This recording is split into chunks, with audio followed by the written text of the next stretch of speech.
بسم اللہ الرحمن الرحیم۔ پیارے ناظرین، اگر آپ غربت کی وجہ سے پریشان ہیں اور غربت سے نجات حاصل کرنا چاہتے ہیں، آئیے آج میں آپ کو وظیفہ بتاتا ہوں جس پر عمل کرنے سے انشاءاللہ العزیز غربت سے نجات ملے گی۔ وظیفہ کیا ہے؟ سماعت فرمائیے۔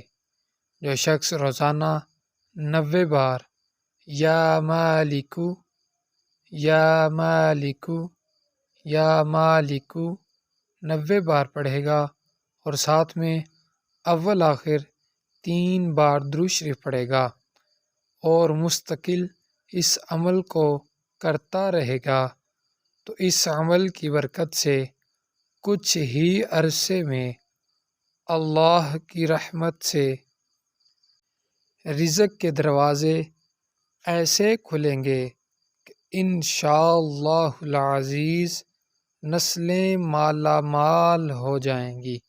پیارے ناظرین، اگر آپ کو ویڈیو اچھی لگے تو اس کو صدقہ جاریہ سمجھتے ہوئے آگے شیئر کیجیے گا، اور چینل پر نئے ہیں تو چینل کو سبسکرائب کرنا مت بھولیے گا۔ جزاک اللہ خیرہ۔